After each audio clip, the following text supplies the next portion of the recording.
রহমানুর রহিম।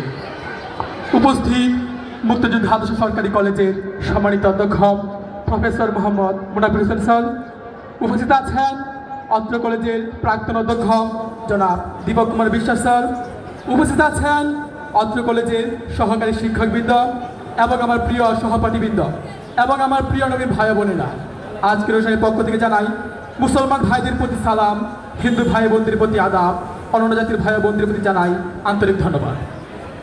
সম্মানিত উপস্থিতি, আজকের এই আনন্দকর অনুষ্ঠানে আমি কিছু কথা বলার সুযোগ পেয়ে সত্যি আনন্দিত এবং গর্বিত।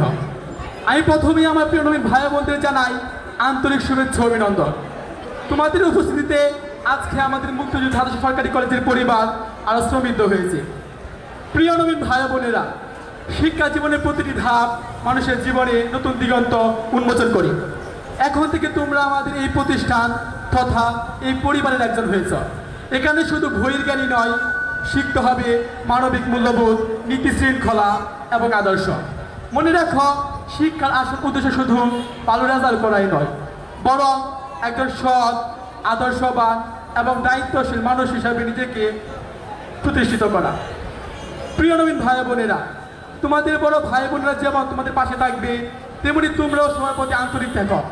একসাথে পড়াশোনা, খেলাধুলা, সাংস্কৃতিক চর্চা সব কিছুতে অংশগ্রহণ করো। মনে রাখো, শিক্ষা শুধু বইয়ের মধ্যে সীমাবদ্ধ নয়, জীবনের প্রতিটি ক্ষেত্রে এটি প্রযোজ্য। তোমাদের জন্য শুভকামনা। তোমরা যেমন সুস্থ থাকো, মনোযোগ দিয়ে পড়াশোনা করো এবং একদিন পরিবার, সমাজ এবং দেশকে গর্বিত করো। পরিশেষে তোমাদের জানাই আন্তরিক শুভেচ্ছা অভিনন্দন। তোমাদের শিক্ষা জীবন হোক সুন্দর, সফল এবং উজ্জ্বল। ধন্যবাদ সবাইকে।